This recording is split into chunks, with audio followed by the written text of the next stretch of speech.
स्वागत है दोस्तों अपने यूट्यूब चैनल राजा भोज ITI में। दोस्तों ये पेपर इलेक्ट्रीशियन थ्योरी का है और फर्स्ट ईयर वाले स्टूडेंट के लिए बहुत इंपॉर्टेंट क्वेश्चन पेपर है। आप लोग ये पेपर ज़रूर पढ़िए क्योंकि ऐसे क्वेश्चन बार बार आने की संभावना होती है। इसमें से मैं कम से कम 20 से 25 क्वेश्चन आपको ऐसे कराऊंगा जो आपके आने वाले एग्जाम से बहुत हेल्पफुल रहेगा। आप लोग चैनल से नए जुड़े हो तो चैनल को सब्सक्राइब कर लीजिए ताकि किसी भी प्रकार का नोटिफिकेशन आए तो आपके पास ज़रूर पहुँचे। आज के फर्स्ट नंबर क्वेश्चन की बात कर लेते हैं। फर्स्ट नंबर हमारा क्वेश्चन ये है कि निम्न चित्र ए व चित्र बी में एक सामान्य परिपथ की संरचना दिखाई गई है। चित्र ए में लगा वोल्ट मीटर क्या पढ़ता है। यहाँ पे चित्र ए दिया गया है। चित्र ए में जो वोल्ट मीटर है तो ये क्या पढ़ता है, सबको मालूम होना चाहिए कि जो वोल्ट मीटर होता है विद्युत वाहक बल यानी जो EMF होता है EMF को ही रीड करता है। अगले क्वेश्चन की ओर चलते हैं। 42 नंबर क्वेश्चन हमारा ये है आज का कि उपरोक्त चित्र में भी वोल्ट मीटर को दर्शाता है, यानी जो बी चित्र है यहाँ पे आपको बी नंबर चित्र दिख रहा होगा। अब ये बोल रहा है कि उपरोक्त चित्र में बी में वोल्ट मीटर डैश डैश को दर्शाता है। ये चीज़ सबको मालूम होना चाहिए। जो हमारा वोल्ट मीटर ये है तो किसको दर्शाता है, विभवांतर यानी वोल्टेज को। विभवांतर मीन्स होता है वोल्टेज, यानी ये जो भी दिखा रहा था ये वोल्टेज को प्रदर्शित कर रहा है। अगला जैसे प्रश्न ऑलरेडी यहाँ पे दिया गया, उपरोक्त चित्र ए में वोल्ट मीटर का मान चित्र बी की अपेक्षा डैश डैश होगा। ठीक, अब यहाँ पे चित्र ए में जो वोल्ट मीटर लगा था जो चित्र बी की अपेक्षा क्या होगा, वो होगा अधिक। Right answer is B number correct हो जाएगा। अगला जैसे प्रश्न दिया गया, धारा की SI यूनिट होती है। सबको मालूम होना चाहिए कि जो धारा होती है करंट की SI इकाई जो होती है एम्पियर होती है। अगला जैसे प्रश्न दिया 45 नंबर, विद्युत वाहक बल की SI इकाई होती है, यानी विद्युत वाहक बल EMF की इकाई क्या होती है, वोल्ट होती है। सबको मालूम होना चाहिए। अगला प्रश्न है, प्रतिरोध की इकाई होती है। प्रतिरोध रजिस्टेंस की इकाई क्या होती है, ओम होती है। तो इस तरह के कुछ अच्छे अच्छे क्वेश्चन हैं जो आपके लिए बहुत इंपॉर्टेंट क्वेश्चन हैं। आप लोग ऐसे क्वेश्चन जरूर देखिए। अगला जैसे प्रश्न दिया गया है,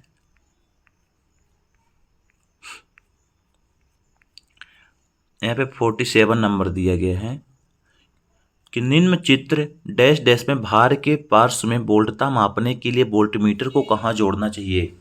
यानी जो वोल्टता होती है तो वोल्टता नापने के लिए हम लोग जो वोल्टमीटर होता है तो उस वोल्टमीटर को C व D के बीच, यहाँ पे C दिया गया है और यहाँ पे D दिया गया है, इनके बीच में हम वोल्टमीटर पैरेलल पे यहाँ पे कनेक्ट कर देंगे। ठीक, राइट आंसर C नंबर हो जाएगा। अगला प्रश्न यहाँ पे दिया गया 48 नंबर दिया है कि निम्न चित्र डैश डैश में वोल्टमीटर की रीडिंग का मान होगा। यहाँ पे रीडिंग दी गई चित्र में, इस रीडिंग का वैल्यू बताना है, कितना बता रहा है। क्योंकि यहाँ पे 200 है तो यहाँ पे 50 हो जाएगा, तो 250 से कम है नहीं, 240 वोल्ट इसकी रीडिंग आएगी। अगला प्रश्न दिया है 49 नंबर है, निम्न चित्र डैश डैश में वोल्टमीटर का पाठ्यांक होगा। पाठ्यांक यानी रीडिंग, यहाँ पे अब रीडिंग बताना है आपको। उनको रीडिंग होगा 10, यहाँ पे ऑलरेडी दिया है 10 से ज़्यादा है नहीं, 50 भी कम है, 50 से थोड़ा कम है नहीं, 10.45 इसका वोल्ट रीडिंग आ रही है। इस तरह के क्वेश्चन आते रहते हैं, आप लोग बिल्कुल रट लीजिए ऐसे क्वेश्चन। अगला जैसे प्रश्न दिया है कि निम्न चित्र डैश डैश में प्रदान वोल्टता का मान क्या होगा। यहाँ पे जो चित्र है डैश डैश में प्रदान वोल्टेज का मान, यहाँ पे जो वोल्टेज दिया गया तो वोल्टेज का मान क्या होगा, 200 वोल्ट। 2 एम्पियर करंट है तो रजिस्टेंस है तो V बराबर I इंटू R होता है, तो 100 इंटू 2 यानी 200 हो जाएगा। अगला जैसे प्रश्न दिया गया, 1 एम्पियर धारा 1 सेकंड प्रवाहित होने पर निम्न कहलाती है। यानी जो 1 एम्पियर की धारा होती है 1 सेकंड प्रवाहित होने पर निम्न कहलाती है। इसका राइट आंसर होगा C नंबर यानी कूलाम। अगला प्रश्न यहाँ पे दिया गया है, किस प्रकार का प्रतिरोध वोल्टता पर निर्भर करता है। किस प्रकार का जो प्रतिरोध होता है वो वोल्टेज पर निर्भर करता है। इसका राइट आंसर हो जाएगा डी नंबर, थार्मिस्टर। अगला प्रश्न है, चित्र में दर्शित रंग कोड को प्रतिरोध का मान क्या होगा। यहाँ पे रंग कोड दिए गए हैं 3-4, इसमें से प्रतिरोध का मान बताना। प्रतिरोध का मान होगा 3.9 वाट।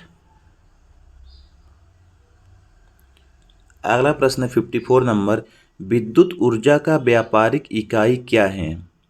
दोस्तों जो विद्युत ऊर्जा है उसकी व्यापारिक इकाई है किलोवाट घंटे है। अगला प्रश्न दिया है, आवेश Q का मान निम्न में है जहां C capacitance, V voltage, A ampere. इसका राइट आंसर होगा Q बराबर C इंटू V। अगले से प्रश्न दिया गया है 56 नंबर, किस प्रकार का प्रतिरोध वोल्टता पर निर्भर करता है। सबको मालूम होना चाहिए कि जो ऐसा कौन सा प्रतिरोध है जो वोल्टेज पर निर्भर करता है, इसको बोलते हैं थार्मिस्टर। अगला जैसे प्रश्न दिया गया, एक तांबे के अणु में इलेक्ट्रॉन की संख्या कितनी होती है। तांबे के अणु में जो इलेक्ट्रॉन की संख्या होती है वो होती है 49। अगला जैसे प्रश्न दिया गया है, आवेश Q का मान निम्न में है जहां C capacitance, V voltage, A ampere. इसका राइट आंसर होगा Q बराबर C इंटू V होता है। तो कुछ सरल क्वेश्चन है जो आपके लिए इंपॉर्टेंट क्वेश्चन है। अगला जैसे प्रश्न दिए गए है, रेजिस्टेंस के दोनों समान बाजू में घन मीटर या घन सेंटीमीटर को क्या कहा जाता है। इसका राइट आंसर होगा बी नंबर, स्पेसिफिक प्रतिरोध कहा जाता है। अगला प्रश्न है, एक क्रॉस सेक्शनल चालक में 1 एम्पियर करंट बहने पर 1 सेकंड में कितने इलेक्ट्रॉन बहेगा। इसका राइट आंसर होगा डी नंबर, 6.24 इंटू 10⁻18 इलेक्ट्रॉन। अगला प्रश्न है 61 नंबर है प्रश्न, विद्युत Q मात्रा में चार्जिंग निकालने का फार्मूला। चार्जिंग C बराबर होता है करंट इंटू टाइम, इसका फार्मूला होता है। अगला जैसे प्रश्न दिया गया है कि इलेक्ट्रीशियन के उपयोग में आने वाले सोल्डरिंग फ्लक्स में कौन सा रासायनिक उपयोग किया जाता है। जो हम लोग इलेक्ट्रीशियन के सोल्डरिंग जो फ्लक्स का उपयोग करते हैं वो होता है रोजिन। रेजिन एक फ्लक्स होता है जो हम लोग अक्सर सोल्डरिंग में यूज करते हैं।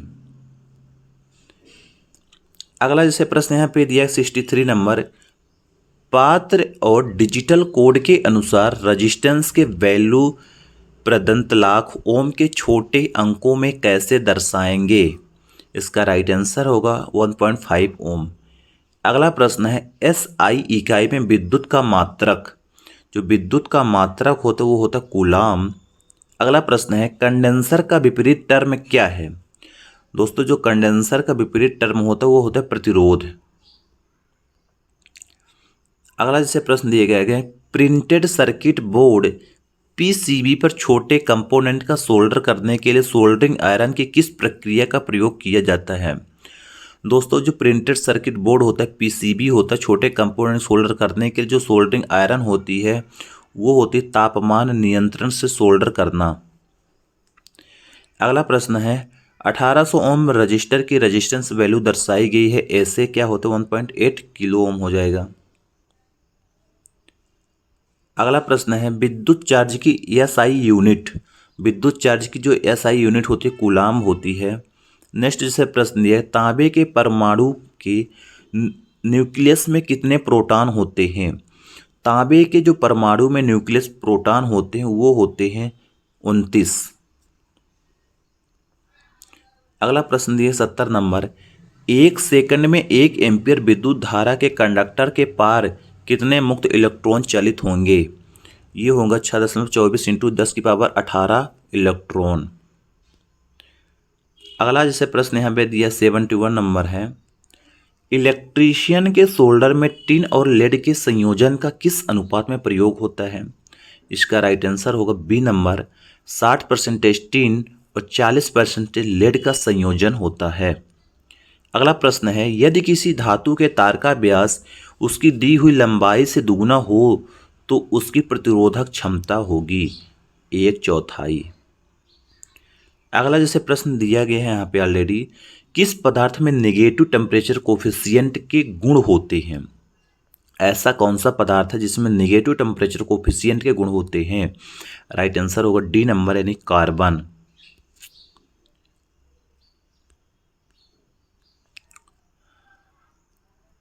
अगला प्रश्न है 74 नंबर क्वेश्चन यहाँ पे दिया गया है कि सोल्डर में सीसा और टिन के साथ 2% जिंक मिलाया जाता है जिसका उपयोग निम्न के लिए होता है? एल्युमिनियम ज्वाइंट के लिए। नेक्स्ट प्रश्न है कोर्स सोल्डर के लिए किस प्रकार के फ्लक्स का इस्तेमाल होता है? राइट आंसर होगा डी नंबर साल अमोनिया रेजिन। अगला प्रश्न 76 नंबर इलेक्ट्रीशियन के सोल्डर में किस अनुपात में टिन और सीसा का उपयोग होता है? 60% टिन 40% सीसा का उपयोग होता है। तो दोस्तों 76 नंबर क्वेश्चन तक हो गए हैं, आप लोग इनको रट लीजिए।